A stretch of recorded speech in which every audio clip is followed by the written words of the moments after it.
družili zajedno i sutra i danas. Ja ne mislim da sam nastojao da vam kažem bilo šta što je tu, ali ima ona druga stvar koja se zove lijepa riječ. U našem velikom Kuranu kaže se ovako: lijepa riječ je kao lijepo drvo. Ono ima svoje korijene duboko u zemlji, pa grane prema nebu. A plodove ja, kada odredim, Allah kaže, da imate, tako da znate. Znači, lijepa riječ je daleko bolja nego $100,000 ili tako nešto. Ja se opet osjećam veoma ponosan da ste ovdje. Zahvaljujem se svima. Ja ću da predam ovu, ako ima neko da hoće da pita neko pitanje, izvolite. Ok?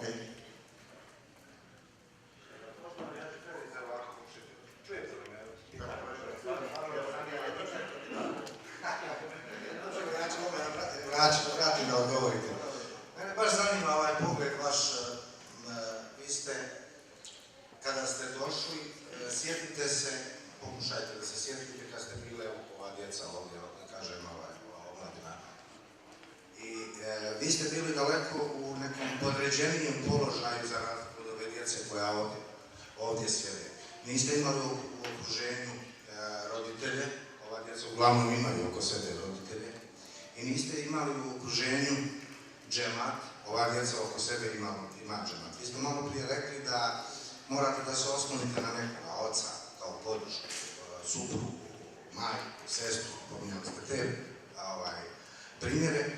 Međutim, u to vrijeme kada islam i džemati nisu bili ovako brojni kao danas, okruženje nije bilo takvo i pozitivno i negativno što se dešava u Americi, ali koliko ste mislili na vjeru u tim godinama kada su ovi, koliko ste se vi, pored tih svih okolnosti i faktora oslanjali i da li ste se oslanjali na vjeru u tim godinama vašeg uspona ka tom putu uspjeha? Pitanje je vrlo dugačko u neku ruku, ali poslije rata mi smo morali muslimani da budemo ili neoprijedljeni, ili da budemo Srbi, ili da budemo katolici. U mojoj diplomi jedne godine je pisalo Feris Delkić, Srbi, moja sestra Sena Delkić, Hrvat, moj brat Feri, katolik. Tačno tako pisalo. Sljedeće godine ja sam bio katolik, a oni su bili Srbini i tako dalje. I nakon toliko godina onda je izašao zakon da smo mogli da uzmemo takozvane riječi neopredeljeni.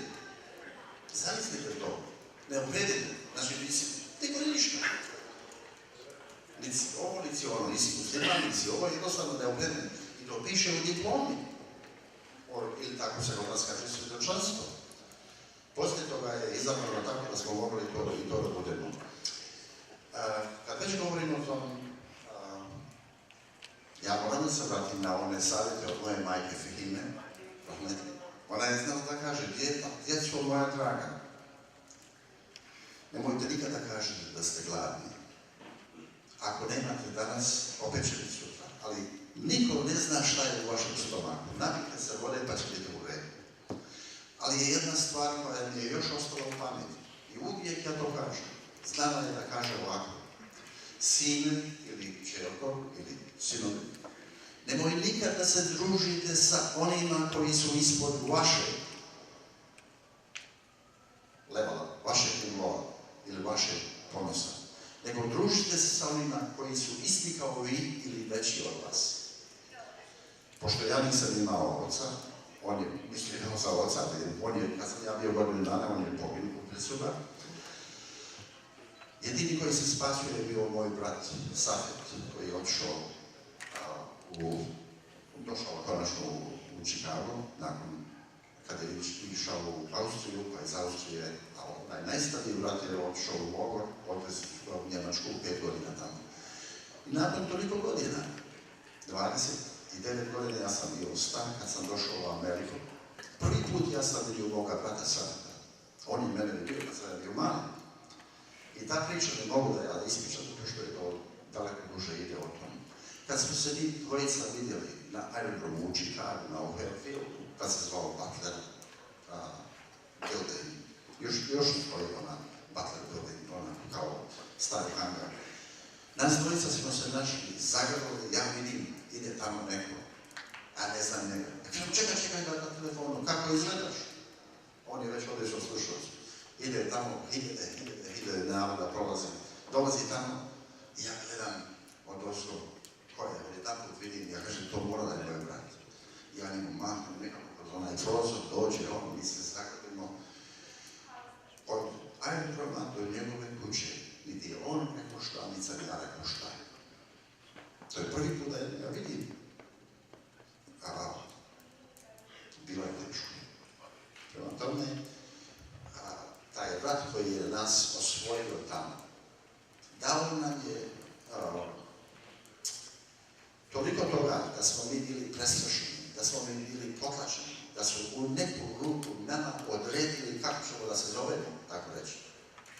A vi, hvala Allahu, da ne morate da vodite brige o tome. Tačno je to bilo. Ako vjerujete, ja ne znam da li vi znate šta su klize. Kada se zaledi tratoar, pa ima malo vode i taj led je tamo i sad ideš ti u školu, idemo u školu i ja normalno idem i svak se hoće da se kliže. I svi oni koji su imali dobre cipele, klizali su se bolje nego ja, a ja sam bio kazali su mi, nemoj da ideš da se kližeš zato što tvoje cvekovi padaju i prave onaj grub led.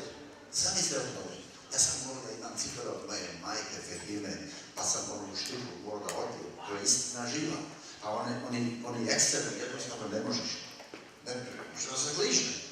Pa kad sam jednog dana dobio jednu šlicuru, ne znam šta je ono, ice skating thing, pa sam napravio sebi drugu šlicuru od drveta, sam napravio.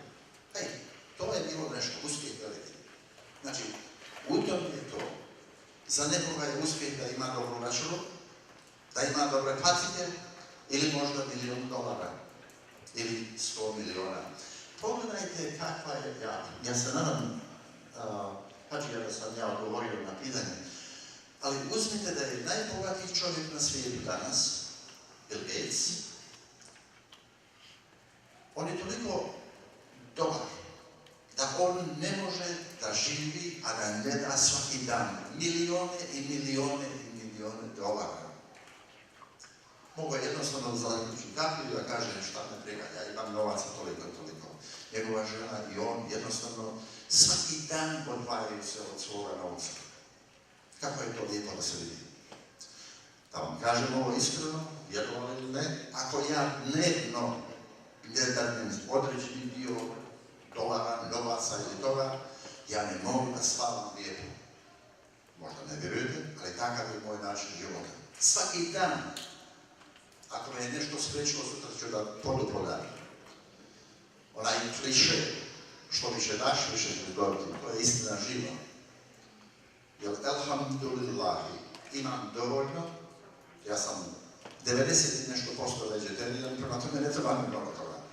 Ali bezobzirna, niti kada, niti pušim, niti pijem, niti ovo, niti ono, prema tome i moje su tolike i tolike. Moja je dužnost da se otuđim od onoga što ja imam i da dijelim sa narodom koji je ovdje i koji je po svijetu.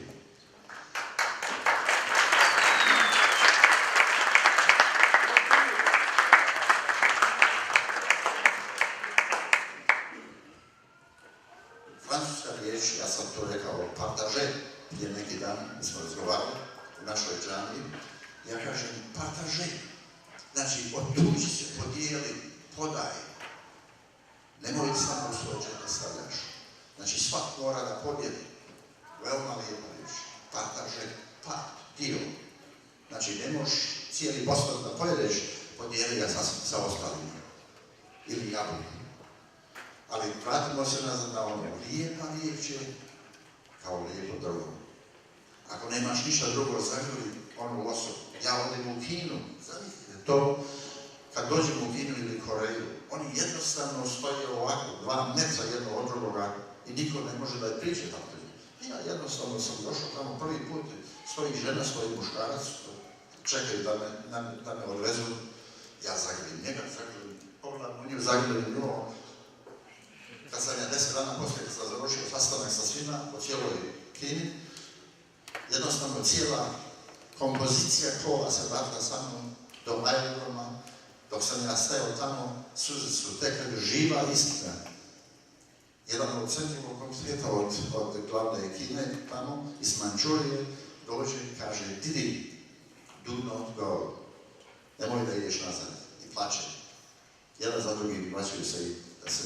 Znači, ako ti daš njima primjer, i oni će da postanu.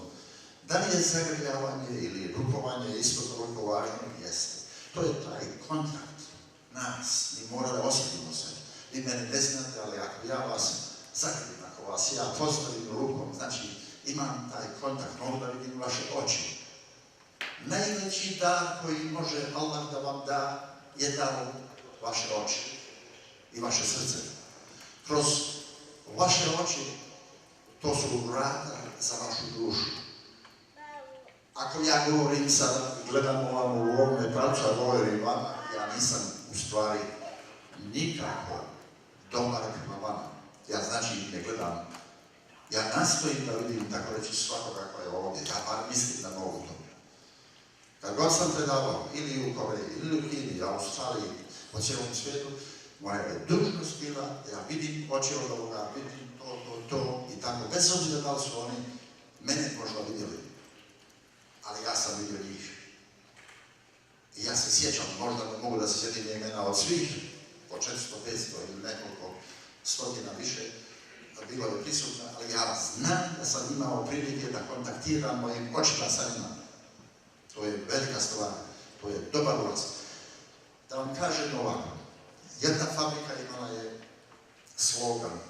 Ja sam bio direktor od fabrike u Syracuse, New York, i tamo piše ovako: Enter to be and to find a friend. Uđi da budeš i da nađeš prijatelja. Kako lijepo. Kako lijepo to zvuči. Kada uđete u džamiju, uđite da budete prijatelji i da nađete prijatelja. To su